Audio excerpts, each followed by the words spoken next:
GearNetwork.com. This is a Gear Network production. You a new podcaster need a show introduction or a commercial bumper? Or do you need a commercial for your business, brand, or podcast? Need help with producing your content? Let GRN Productions answer the call. For as little as $5, GRN can provide the services needed to make your podcast sound exceptional, regardless of what network you belong to. From voice work to checking and balancing your levels to eliminating dead air, we have you covered. Head on over to GearNetwork.com. That's GERE Network.com and click on the GRN Productions banner under the Support Our Friends box on the main page beneath the Amazon logo to take a look at some of the deals that we offer.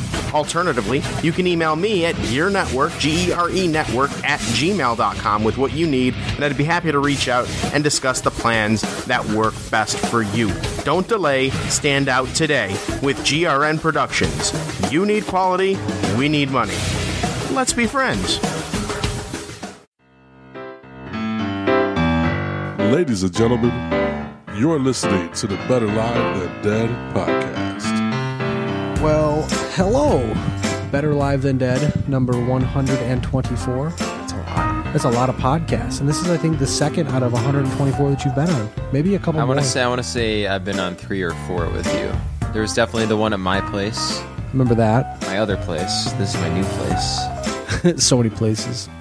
By the way, that voice you're hearing is TJ Luckman at Steady Riot on Twitter. Hello. I am Ryan Wolfe at Wolfe BLTD. You should know my voice by now. I've been on a few of these podcasts. You probably... Don't you lead all of them? I try to. Yeah, okay.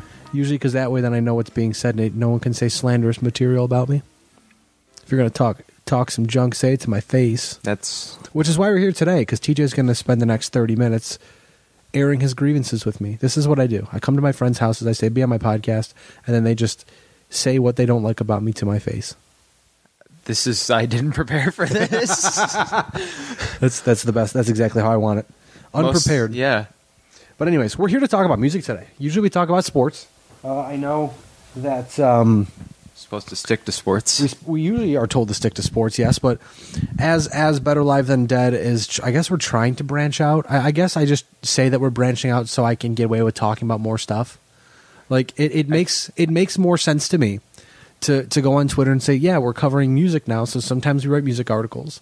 We go to concerts and take photos, and then we just make playlists on Spotify and tell people to check them out. And I tweet about bands, and sometimes they retweet them and like them, and we go forward from there. Speaking of which, my Instagram feed is like all just me taking like 1 shot or 2 shots at a concert from my cell phone. If you ever want to steal any of those.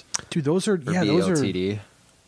I'll tell you what, you were for the longest time, you were like my spirit animal. I think before this summer, because this summer I've kind of taken the bull by the horns, mostly inspired by you, because I see, obviously with you living in downtown Buffalo, it makes it your walking distance from multiple venues. So you can really go to any show in downtown Buffalo in 5 minutes and be home 10 minutes after the show. So it's not like I live in Batavia. Never have to worry about parking. I live in Batavia. Nice. I'm even if I'm 35 minutes out, it's still kind of like, I go to a show, I get out at 11, got to drive home, got to work the next day at 6, where you're just like, I'm just going to walk, and I'll walk home, and I'll go to bed in 20 minutes. So yeah, you've been to some dope shows. You continue to go to dope shows, but as I said, I've taken the bull by the horns, I feel, this summer, and I've traveled a little. I went to Syracuse to see Paramore, which was incredible. Cool. They were really good. That amphitheater, the Lakeview Amphitheater in Syracuse, is incredible. Lots of bugs. Still never been there. Lots of bugs, but it's how Darien Lake should be built, where like people could stand in front of me, and I can still sitting down see the stage. It was pretty cool. I've seen Paramore once, and the music was good as well. Where did you see Paramore? I saw Paramore at Darien Lake, and they were on tour with. It was a tour they went on with Fall Out Boy. Was that the Honda Civic tour? Yeah, I think so. I didn't think they were that good there. They were, but I've mostly heard from people who saw Paramore there, who typically see Paramore, that was just not, not the night for them. Yeah, and that happens. And bands have that night. Yeah, where you listen, you see the guy and they're singing out of key, they're out of time, and you're just like, ugh. Well, I've seen. This is back when Fall Out Boy was touring on Save Rock and Roll. Okay. Which honestly, of the 3 had 3 or 4 Fall Out Boy albums that have come out since they've come back. Save Rock and Roll was probably the most tolerable in my opinion. They put on a good show though. Patrick Stump's voice is incredible. And by the way, just to let you know, a quick heads up here. This podcast today, it's more like a pilot episode where if the music, if this is picked up and people say they enjoy us talking about music, because it's going to kind of be, I don't have a plan, TJ doesn't have a plan. I thought of some things in the car ride up to TJ's the Meyer Luckman homestead. I don't know if there's a specific name for this place. I don't think we've really named it. We just kind of live here. Maybe that's your guys' job is to name it. We got to find a name for it. It could be the Hugo Castle. Oh. That's but that leaves Phoebe out. That's my cat. The Hugo Phoebe Castle, like the dash. Or but that's like the cat castle. Then they're like married or something, and Andy tries to push this marriage on our cats. Is it kind of like the Parks and Rec when the penguins got married? Maybe it's kind of like that, but it's like sometimes I don't like that because my cat is very shy and she just typically does not like to be bothered. So I don't know why Andy's trying to push a marriage on. And my cat. Within 5 minutes of me being here today, Hugo was trying to assault me. I mean, that's Hugo's day, really. And now Hugo's chilling next to me on the couch, just hanging out, being a good cat. So hey, my cat does the same thing. Cats are they're their own thing. Even my cat from time to time will come out and just be like randomly playful and talkative, but she won't let anybody touch her, which is her prerogative. That's kind of my lifestyle, Sometimes I just walk out into a group of people and I'm talkative and playful, but I don't want anybody to touch me.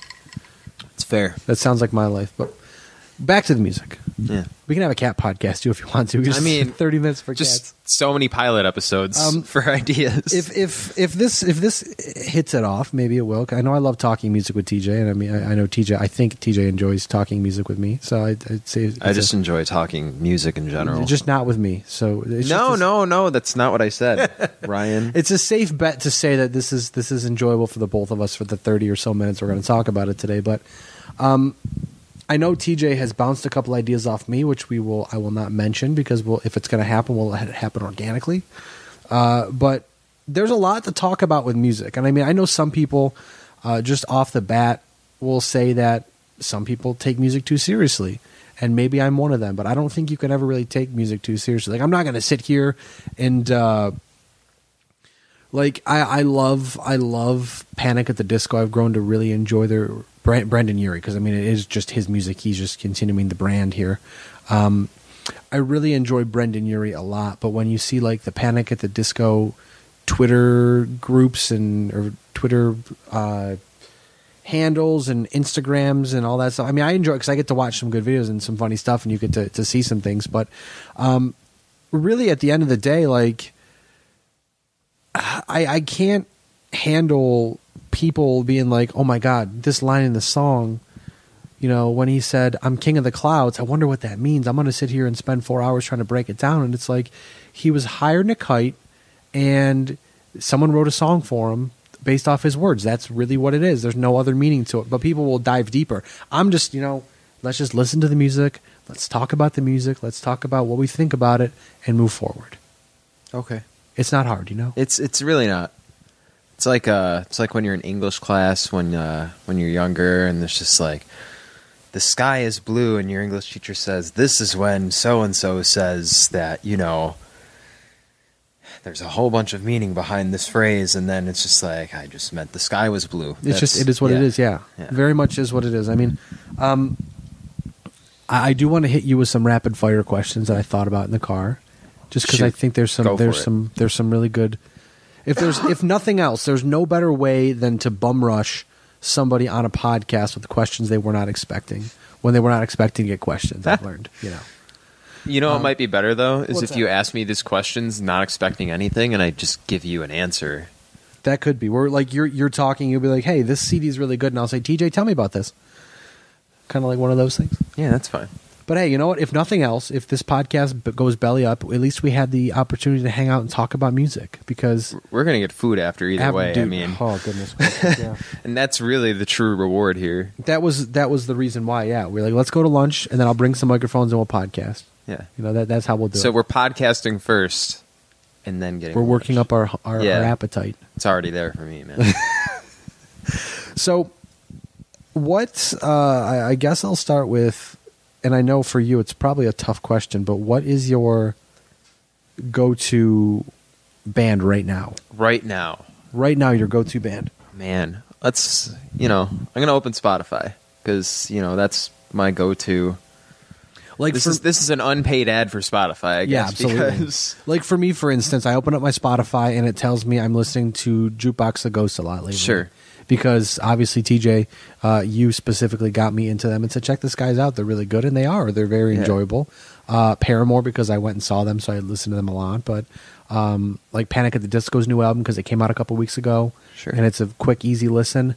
But, So I think the easiest answer to give you is, the first thing I typically do when I get to work in the morning, and the first thing I typically do is I put music on. So the first thing I'll do is I'll go to one of my daily mixes and just start cranking stuff out from that. And then if I find something on a daily mix I like, I'll listen to an album from that. I like that setup, because for me, I know when I asked you, and maybe this is a thing you can kind of dive a little deeper into here. When you find a band, I always ask you, because you'll say, hey, I know you like Jukebox the Ghost, check out band X. And I'll say, how the hell did you find this? So tell me how you find all these obscure bands. So I think a good example is I think the other day I gave you that Mom Jeans album. Yes. The new one. It's called Puppy Love. Very good album. Real good album. Very cool if you're into sad white guy emo music. Also, they have very, very creative song titles. They have their song titles, almost none of them have anything to do with the song content, which can be kind of depressing, but also somewhat relatable for, a mid-20s adult, which is weird. I don't know. Super interesting, and just how they, the song title, I guess, doesn't really matter. They had another record too, called Best Buds, which was also a pretty good one, but they're a weird band, and I like them because they're a bunch of guys that are not afraid to just be like whiny about shit, which I think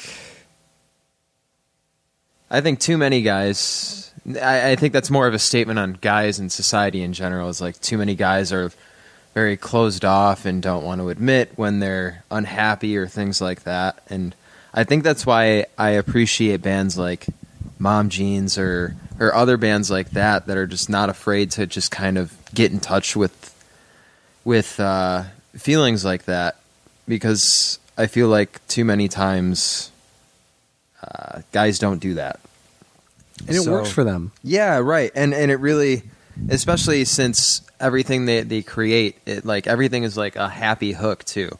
Real Big Fish is a band that does this really well too. It just writes really depressing, like the world is effed up lyrics, but we're going to put a happy tune on it because that's what it should sound like. No joke, the last song, because I turned on my daily mix today on Spotify as well, because I usually, the thing that gets me, that really chaps my ass about the daily mix on Spotify, is that it will play 4 or 5 songs that I really like. Yeah. And then it'll just be like, here's an obscure band that you've heard of, but you're not going to like the song. And I'm like, well, I'm just going to go listen to a playlist I created or something. Because like that's for me. But it's always like, it's not even, I mean, maybe it's just the bands I'm listening to. I'm not listening to enough new bands. Because I'll get like a daily mix 6 or 7 will be like brand new bands, and that's good. But when I'll get like it'll say like, oh, do you want to listen to this playlist? And I mean, I grew up Motley Crue, Kiss, Van Halen, so I'll listen to them a lot, and I'll get a playlist with like, here's a Motley Crue, a Kiss, a Van Halen, a whatever, and then here's Warrant or Skid Row, and I'm like, I don't want to listen to them right now. Or like, here's Asia, and I'm like, okay, what do I want to listen to Asia for? Yeah. So I get kind of frustrated with that, but I was listening to my daily mix, and the last song before I came in was "Everything Sucks" by Real Big Fish. And really, just now that song, you listen to the lyrics, and it's like, it's depressing as all hell. But the beat and everything is just everything like, else is ba-da-ba-ba-da-ba-da-ba-da. Like, it's just... It just gets you. Yeah. You don't feel sad at all listening No. to that song. You just want to skank the whole yeah, time. pretty much. If you've ever been to a ska show, probably one of the most fun shows you'll ever be to. I got to see a Real Big Fish show Nice. from the... I mean, I've been to a couple shows, but I went to one at Water Street before it changed. And I ended up getting up in the balcony because my sister was taking photos for BLTD. And just watching the mosh pit was so much fun. But ska mosh pits are so funny, though, because, like, most mosh pits you see are violent and people pushing each other around, like, viciously or whatever. At a Real Big Fish show, people are still doing that, but everybody's laughing. There's smiles on your face. If somebody falls over, everybody stops. Everybody gets everybody out of the way. You pick your friend up, and then you're just back going. Ska shows, and really just the circular nature of it all. If I may, It's funny to watch more than 3 people skank at the same time. Oh man, too. you can get. I went to see Streetlight Manifesto in New Jersey, which they're from New Jersey, and if I can recommend to you anything at all, it's if you see a popular band, see them in their home state. I was actually going to bring that up later in the podcast. Cool. You read my mind. We'll get. We can just jump on it now. Let's just do it now. Yeah. See them in their home state because you're getting pretty much all of the original fans from when they started locally as. I mean, they were never local as Streetlight Manifesto, but they started off as a band called Catch 22 from New Jersey, and I'm sure you have a question about local music, and this really just covers why local music is also extremely important. Going to see a band in their home state, hometown, whatever, is such an experience because everybody there is like an original. They got on the train first, which is a weird way of saying it's a really cool way to enjoy a show with hipsters. That's a good way to put it. No, but it's not quite like it's not. You don't feel like you're with a bunch of people who are like turning your nose up at you because you're not as much of a fan. But it's like these people have just been around forever and just love this band. And I think you get such a good mix of all the old people, but then everybody they've gained along the way. Because I mean, it was a sold out show. The place that they're a ska band. They're not a big ska band, but the place they sold out sells out like 6,000 people. Where did you and see all them? came to see them. Toms River, New Jersey. It was in, I cannot believe I'm saying this, it was in a very well-developed high school gym. That's what I thought. Yeah, that's incredible. Like I've seen Panic at the Disco in Las Vegas, and I've also seen Buffalo's favorite Every Time I Die play in Buffalo. And the one thing I've noticed is that bands playing their hometown will pull out all the stops. Oh, all of them. I mean, the one thing I want to say to anybody who's listening to this podcast right now, if you get the opportunity to go to an Every Time I Die show, you must. At least once in your life. It's like a baptism by fire. But it's a musical baptism by fire. But go to their Christmas show and watch the insane amount of debauchery. Just holy hell. I saw them at the Town Ballroom a couple of years ago. And you've got Jordan Buckley diving into the crowd head first while still playing guitar. You've got Now, where are you throughout all this? I'm in the back on the back Okay, ring, so okay. I'm You're observing from afar. I'm very much observing. I wanted to get the whole experience of the thing. You've got Keith Buckley climbing on top of the speakers and just trust falling backwards in the crowd, probably 20 feet. They're throwing Christmas trees into the like fake Christmas trees into the mosh pit, and the mosh pit ate the Christmas tree and were throwing pieces of it in the air and back on the stage, like devouring it. And it was the greatest hour and a half of my life musically, because I can't think of a crazier experience. And I remember so much of that show because of how insane it was. And I'm like, I know I would get that show anywhere else, but they turn it up to 11, no pun intended, the Spinal Tap. It goes to 11, and it certainly goes to 11 in Buffalo for Every Time I Die. And if you get the chance, you must go, because holy hell, even if you don't like the music, the experience alone is worth it. So I've still never seen them, and you're obviously not the first person who's expressed this opinion about Every Time I Die. Every Time I Die really is not my cup of tea. Me either, really. But I also feel like I'd really enjoy them. I think if nothing else, and especially around here, like I said, this really fits with my see your band in your hometown. Every Time I Die, their Christmas show is now an all-day festival, isn't it? Yeah, like last year it was an all-day festival. Last year included a little band called Pup from Toronto, who I really enjoy, who not really like Every Time I Die at all. They don't have really a genre. It's like a punk band, but they're not really a punk band because they have all these like cool little riffs and melodies throughout all their stuff.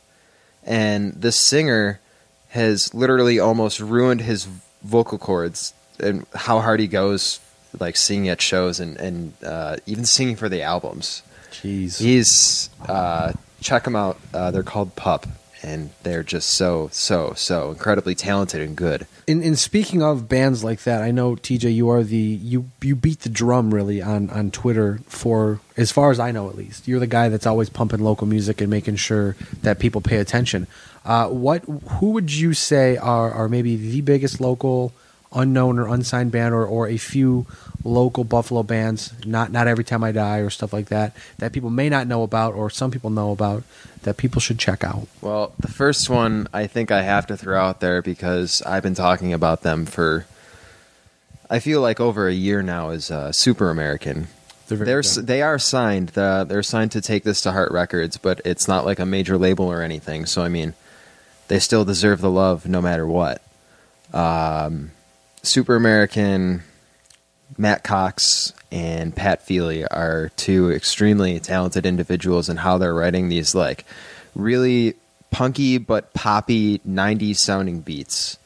I can't express to you how much I enjoy pretty much all of the music that they're writing right now. They just wrote a new record that'll be coming out I'd assume soon. They just came out with a new single called Hands Down Olivia, which is, to me, it's the ultimate just sit down and chill out. It's the summer song, and I just love it so much. Let's see.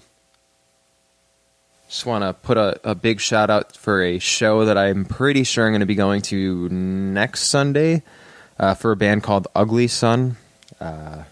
Those guys have been incredibly good to me in terms of giving me music for Sabres broadcasts, and I've enjoyed using them, and I'm definitely going to go see them. So Ugly Sun is definitely a band you should check out. Smug, I'd be remiss if I didn't say for those boys to get a shout out. Nice little pop punk trio here featuring Zach Russell and the... oh God, I can't think of their names. This is embarrassing. It's okay. I mean, this is what we get. This is what we get. Twins. This is what we get for putting you on the spot. See, the thing I like is that I know you mentioned that you go, like, your go-to for Spotify is you'll go onto a band. Again, I go back to I can't remember. I can't even think of an example right now. But you go to a band and then you'll say, okay, we'll use Jukebox to go again. I listen to them. I like their music. So how do I find new bands? I'll go to related artists. I'll go click on that related artist. I'll listen to a song. I do a whole album. See, my thing is I'll listen. I like the idea of going to an album because you can listen to a song. I've been burned before where I listen to a song and I'm like, this song is super catchy. And then when you listen to the album, you're like, this is not something I'm interested in. But listen to an album and then go, okay. And then just keep jumping down the rabbit hole. You'll find so much. I found if you go to Spotify, or if you go to betterlivethandead.com, top left, hit the little 3 lines. There's a hashtag Discover BLTD. You click on that. Me personally, every time I find a new band through the Discover Weekly, or just through a new album comes out, or single drops, or whatever, or I just text you, or TJ just texts me a band, I'll try to add 2 or 3 songs the song that I listen to, another new song, and then maybe like one of their popular songs. So that way you can go through and you can hear this music and kind of get a new thing, a new feel for a different band. Because I know this might be diving a little too deep into music, and I know we're at about 23 minutes now. Like I said, it adds up quick. Talking about music, it's something that you can run out of time real fast, but I'm not really necessarily, and like I said, this may be a deeper kind of, you're looking too far into, but I don't really care about genre much anymore. If it bops, it bops. That's what I'm saying. Perfect example. I think that's the saying that they're saying nowadays. The kids these days. Bops is a word. I think slaps is the other one. I think I've enjoyed seeing a lot too. If it slaps, if it definitely. slaps, it's good. That means it's good. One that slaps real well is John Mayer's new single. Whew. And I never thought I would like it. Now, granted, I'm not a fan. Like we had a good Twitter friend of ours, Sarah, point out, hey, the lyrical content may be a little. He talks about being friend zoned and all that stuff, and I'm like, I didn't listen to the lyrics. I probably should actually check it out. But I hear the thing about me. This is a good question for you, TJ. What's the first thing that you recognize when you turn on a song immediately? What's the first thing? What are you looking for where you go, okay, I need to check off, let's say, these 5 boxes or 6 boxes of am I going to like this song? Am I going to listen more? Am I going to tell somebody else about this band? Sure. I feel like that's a hard question because... Absolutely. That's why I'm asking it. It depends, because music, for starters, is all about taste and how an individual receives it. But it's also, part of it is also the output too. Mm-hmm. So it's tough to give it objective qualities, but if it sounds nice, if it follows a distinct pattern or melody, or if it doesn't, or if it's not supposed to, like in a math rock song, it goes all over the place with, where you can have your time signatures and whatever. The most important thing to me is always like keeping your chords together, though, making sure it always sounds pleasing and things like that. For me, vocal quality is not if you're a good singer or not, but does your voice fit the product that your band is putting out? For example, I was talking about Streetlight Manifesto before. Thomas Kanoki, not the greatest singer in the world at all, but his voice is raspy and it's really rough, but it fits what they do so well. They're not a ska band, but they are a ska. They're always classified as a ska band. They're more of like a hardcore punk rock band that just has horns. Like I can see it.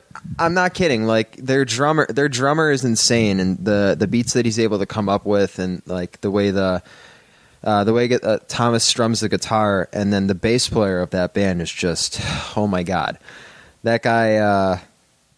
Streetlight, all of their members except for their guitar player all have some sort of degree in music. That's incredible. Performance. So I mean, they're all incredibly talented musicians. And they're headed up by this guy who doesn't have a great voice, but for whatever reason, it all just meshes exactly the way I would like it to.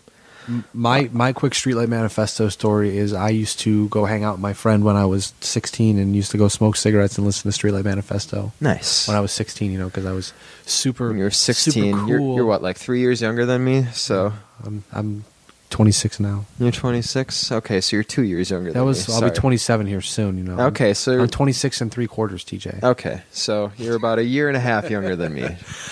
For me, I mean, being a drummer. I'm just trying to see when 16 is for you, because then that would have been me at 18. I'm just trying to see what era of Streetlight that might be. Okay, I remember OG stuff. Like I would listen to all the old Streetlight Manifesto stuff. The point, counterpoint, things like that. Dude, yes. I would sit there for just listening to it and go, my buddy was like, check this out. Yeah. And listen to it. I'm like, this is actually super dope. Sure is. But for me, being a drummer, this may come as a very simple answer. I look for a good beat in a good rhythm. Yeah, I feel like I drew out too long, but you're okay. No, because you took it. The thing is, I like that because that kind of explains. I think that kind of gives people a look into the kind of music listener that you are. They know it's like with sports. Like what makes you tick with sports? And some people may say, I just like the goals. I just like the hits. I just like the saves. And then there are people like, I like the analytical breakdown or the statistical breakdown of whatever.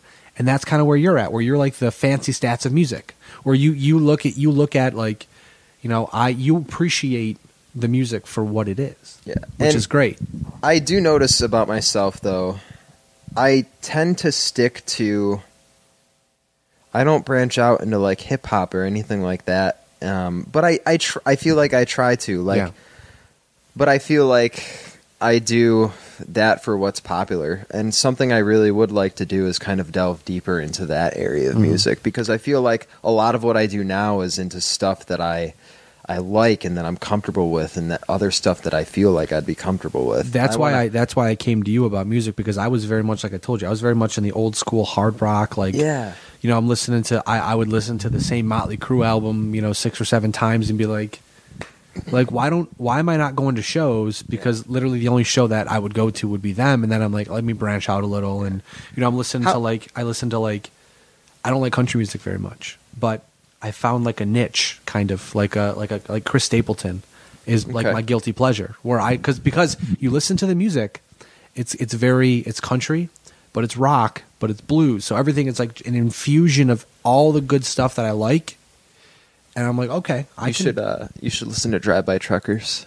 Really? Yeah. Never heard of them. They're like a southern rock band that's borderline country, but like it's not like what you'd listen to on WYRK, like the very popular, all these, because I think all those country songs sound all the same. Well, not to mention too, it's very much like Luke Bryan, for instance. Luke Bryan, I think everything he puts out sounds exactly. It sounds the same, and he's very good at making popular music. And there are musicians out there who they're not trying to make.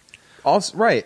I'm not trying to make a rock song. I'm trying to make a popular rock song or a popular country song, because that's what sells. And I also think there's a place for that too. Absolutely. It just doesn't jive with me for some reason. However, I do enjoy pop music, even though I know that, because honestly, you still have to be talented to come up with stuff that people are gonna, dig. Something that slaps. Something that slaps. Something that bops.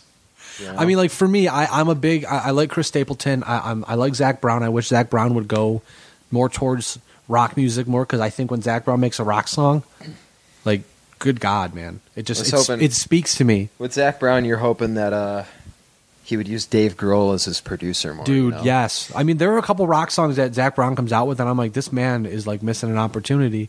And then also Nathaniel Rateliff and the Night Sweats is also another one where they're more rock kind of, and then country, but it's all an infusion. It's all the same country, rock, blues, and you get that feel. And I can't get enough of it. But Sturgill Simpson's another guy you should check out for that too. I've heard of him, but I've not listened too much. But I'll have to check it out. He was on Saturday Night Live, and I just happened to catch his performance, and I was just like, oh, this is good, and this is country. Okay, it's okay to like it. Yeah. So, with pop music, though, like, I never thought I would be a big... I liked Paramore when I was younger, but I kind of grew out of it and then came back with After Laughter, which rightfully so. That was an incredible album, not only musically, but content-wise. I also never thought I would be a big Panic at the Disco fan. Same with the Real Big Fish, really, because when I was younger, my brother was always listening to them. Like, this music sucks. Yeah. And then finally, I got hooked and was like, it's not so bad. Same with Panic at the Disco. I heard Death of a Bachelor and was like... damn, like, what just happened? And then all of a sudden I listened to their old stuff and I'm like, it's not so bad after all. Oh, see, when A Fever You Can't Sweat Out came out, I loved that album. Like, high school was a weird time for me, because that's when bands were like becoming popular for me, and I guess you too. Yeah. But like, I remember that weird phase that was like 2005, 2006 when like Modest Mouse was super popular, and it's like the big songs were super depressing. Like, you listen to Float On and you're like, I like the song, but this is really what was pop. Like, that was why like that era of your life was just kind of like, man, fuck this. Like, this sucks. Yeah. Because that's what I like was. It's weird because like I stayed with that. It's like I stayed with all those depressing lyrics. Just got and real everything. deep here. Yeah. Well, yeah, right. Well, I mean, TJ, if you 12 years later, my life's not any better. Oh. We're here for you, TJ. No, I'm kidding. But I've just always been drawn to that type of music. Yeah. Oh, it was Travis and Craig were the other two guys. Okay. Just the drummer and the lead singer. I can't forget about those guys. Right? Guys, I know you. You know I wouldn't mean to forget about you. If you ever listen to this, I'm so sorry. We've got a couple more minutes left. There's a couple things I do want to ask you that have just been on the top of my head here. First, before you get to that one, this will be a really quick one because I did think of one. Absolutely. What was the first CD you ever bought? The first CD, I don't remember the first CD I ever bought, but I remember the first CD I ever received. It was a birthday present. I got a nice little portable CD player that took batteries and headphones. And I received Limp Bizkit's Significant Other for a birthday present. Very nice. My parents were very lax back then. We're like, who cares? And my dad would walk around and jam and break stuff. He's like, I'm going to break someone's fucking face. And I'm like, Dad, calm down. It's like I'm like 12. But I remember, the CDs I remember buying when I was younger were like Take Off Your Pants and Jacket, Blink-182. I remember buying the live album and waiting for it to come in the mail. Yeah. Sitting outside, like listening to it on my little CD player, like, oh my God, this is super dope. So, but what about you? The first album, it's between two, and I'm not sure which one it was. But sorry, real quick, because this was, I don't remember buying CDs so much as burning CDs. I remember the first CD I burned. Okay. Papa Roach. Nice. Infest. Nice. Real hardcore. So, I don't remember the first CD I burned. I burned a lot of CDs, but I do remember that. Government, don't listen to them. Yeah. It's not illegal to download. It's only illegal to upload, I'm pretty sure. But don't quote me on that. I'm not a lawyer. Anywho, first CD I bought was of a boy band, and it was either NSYNC's No Strings Attached or Backstreet Boys' Millennium. That's another thing, too.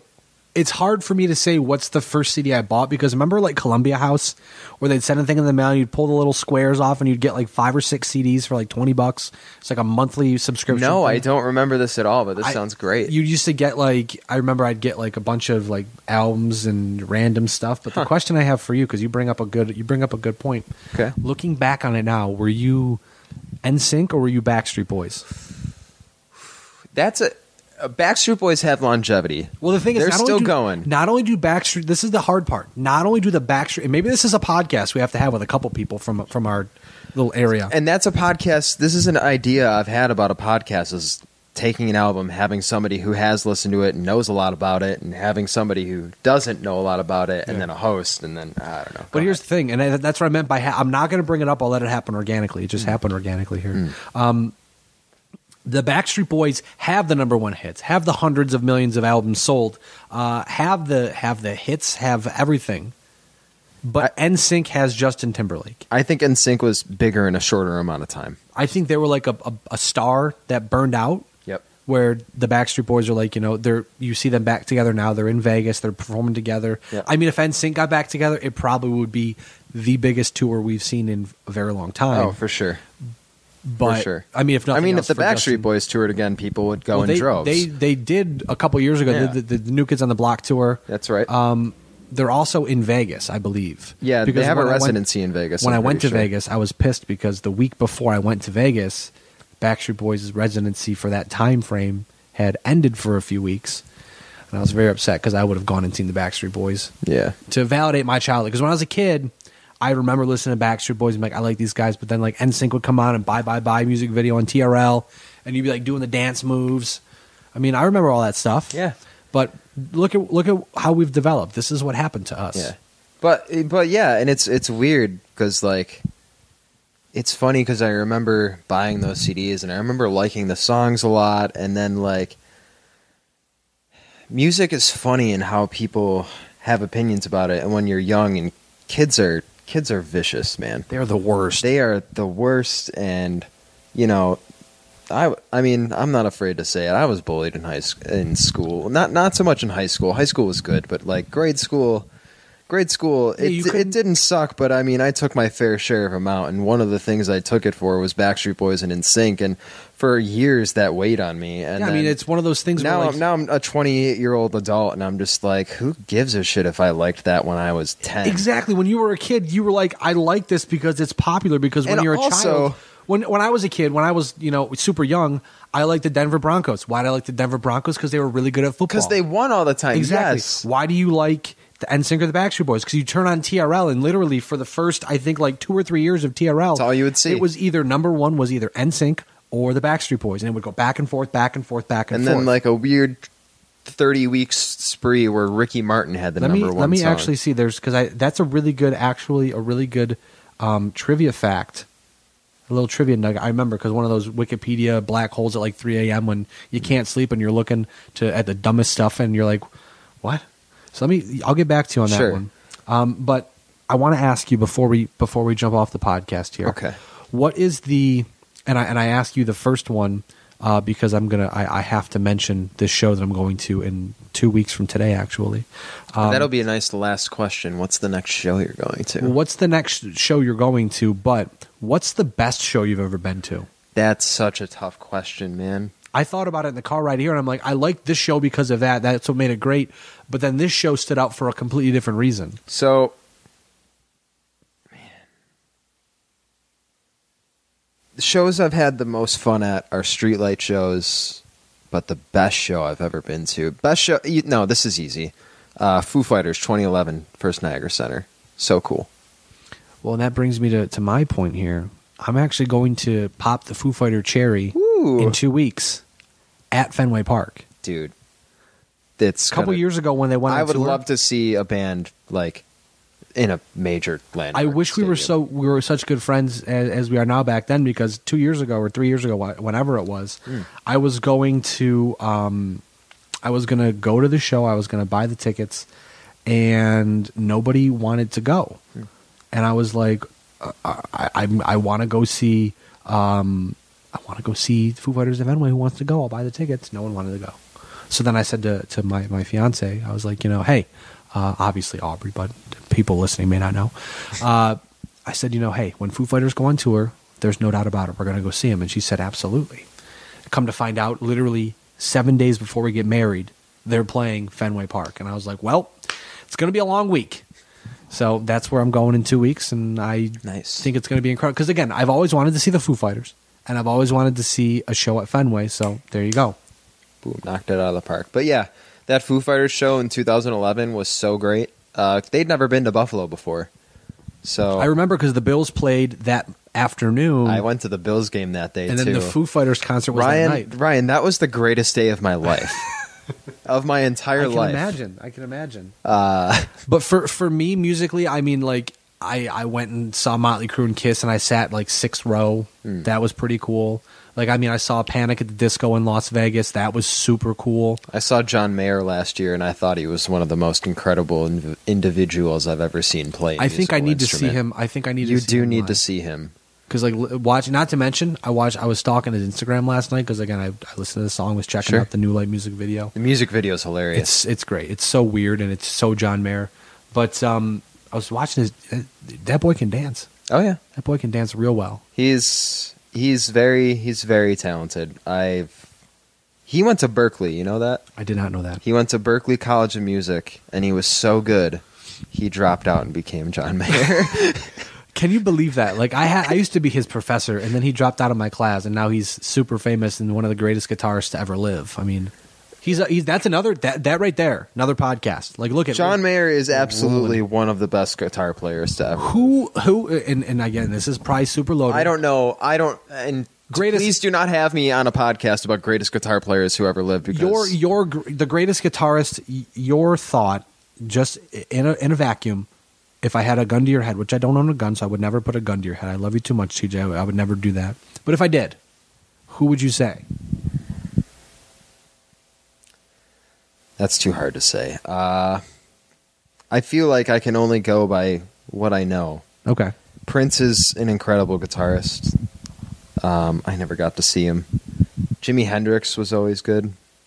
feel like I'm giving standard answers of guys that I am interested in. Well, I think this is very much a like Eddie Van Halen, Sure. Jimi Hendrix, Prince. I think for me, Stevie Ray Vaughan is the guy. I think you have to put John Mayer in the conversation. I really do. I absolutely think so. Some people might say Jerry Garcia. I'm not a big Grateful Dead guy, but again, I mean, John Mayer is in Grateful Dead. Grateful Dead, yeah. Like that's how good John Mayer is. Exactly. So like I think about that in like the sense of you can make a guitar do things like Eddie Van Halen. I'm biased because like I said, I grew up on Van Halen. Yeah. Thankfully, and if I think it really goes down to what can you make a guitar do? Yep. Can you make it do things? Speak a type of language. John Mayer can do it. Like I said, Eddie Van Halen created things on guitar that people started doing after him that no one had been able to do before, like finger tapping and all that. You know who my favorite guitarists are? Who's that? Guitarists where you can hear it. You can hear it right from the guitar sound, and you know exactly who it is. Exactly. Without hearing anybody sing. That's fair. Like Brian May from Queen. Yep. You know exactly what that is, and you know his sound. Yep. Yeah. I'm a big fan of Nuno Betancourt from Extreme. Okay. He's also phenomenal. Okay. To me, you can pick out any Green Day song by how the guitar sounds. Mm-hmm. That's not saying Billy Joe Armstrong is this amazing guitarist, but I mean, but he has a sound. If you are a guitarist and you develop your own sound that people can recognize, you are set for life. Exactly. I mean, you can. And I think that about music, regardless of how you can shred on a guitar, but how you can make a guitar sound is like the most important part of it. I think that's with any instrument, whether it's singing, right. bass, guitar. I think that's true, but I feel like a lot of people focus too much on technical ability and not what you can do with sounds. Absolutely. And I think that is the most important I think thing. a lot of it too, like I remember growing up and playing the drums, and we can wrap on this too. We're at about 45 minutes, and I know we said a little bit too long, but you know, I know we got lost here, but always have to. It's one of those things where when you're growing up and you're learning how to play, you want to play a specific way, and then someone's like, "Well, look, I can do this Neil Peart drum solo," and I'm like, "I can't do that, so I must not be good." But while you're playing the instrument, you're like, "I can still do 90% of the stuff, but I can't do." I can't play like. And I mean, it like takes when someone's like, years I can of play. practice When someone's like, I can play in Fire and Flames by whatever that band is. I'm like, I can't. Ingve? Or, no, Yeah, is like, that I can't Ingve do Malmsteen? that. I don't know. Yeah, it's like it's absurd. But no, that's Dragon Force. What the hell am I talking about? It's that guitar. Herman hero. Lee. It's that Guitar Hero thing, yeah. But it's some people just get wrapped up on all the wrong stuff, and I mean, I think we've come up with a couple podcasts just out of this. If people are interested, we'll talk. If you want to listen to us talk about it, we'll talk about it. Yeah. You can find like a nice breaking point in the middle and just be like, actually, here's 2 episodes. It's like a pick your own adventure, like a Goosebumps book. But so the next show you're going to, I will be going to the Foo Fighters. So next show that I am definitely going to, Radiohead in Pittsburgh. That'll be great. That's going to be so dope. I'm actually going to the Foo Fighters on the 21st, and then I will be seeing Panic at the Disco in Tampa, Florida on August 1st, because it just so happens that during my honeymoon they'll be there, and I figured why not? Let's take the hour trip and go see them. Cool. So that'll be fun. And then also your piece of factoid of trivia. September 14th, 15th, 1998, the Backstreet Boys became the first band on TRL with the number 1, I'll Never Break Your Heart. And then it went back and forth between NSYNC, Tearing Up My Heart, Backstreet Boys, Never Break Your Heart for almost till November of that year. But it takes into 1999, February 25th, 26th of 1999. Who was the first non-Backstreet Boys or NSYNC group? And what song? Does it have to be a group? It was a band. It was not a group. It wasn't a boy band. It was a musical band, I guess. Ooh. Who had the first non-Backstreet Boys or NSYNC number 1 hit on TRL? And if you don't know, it's okay. I'll tell you. I feel like I should know this though. It wasn't like Blink-182 or something, was it? No. I was gonna say Enema was. Wait, was Enema 99 or was it 2001? 2001 is Take Off Your Pants and Jacket, I think. I don't even know if I'm just looking through right now. I don't even know if Blink-182. I think they were number 1 at one point in time. I would almost think they were on TRL. They had to have been. All right. Well, who was the group? Korn, Freak on a Leash. Oh my God! When MTV tried to be like, yeah, we love metal, yeah. Yeah. We'll show you Korn, I guess. Yeah, that was a weird time. Going through, like, it's just, I can't do this. I can't do this. I'm just going through looking at these things, and it's just holy crap. TJ, you can follow TJ at Steady Riot on Twitter. I'm at Wolf BLTD on Twitter. BLTD Sports on Twitter at BLTD Sports, Facebook.com/BLTD Sports. You can also go to BetterLiveThanDead.com. You can listen to us on Spreaker, on Google Play Music, iTunes. What about Spotify? We'll be on Spotify. We're working on Spotify right now. Good. And iHeartRadio as well. We actually put in the thing for Spotify a while back. We're waiting for it to finish processing here. But we'll keep you posted. Don't worry about that. And as we always say, TJ, I'm not sure if you know this, but we are better live than dead. I got to say it too. You can say you are not. So we'll try it again. Okay. 3, 2, 1. We are better live than dead. And you are not. Hell yes. That's right. We want to thank you again for tuning in. We will catch you sometime soon. The preceding presentation has been brought to you by the Gear Network.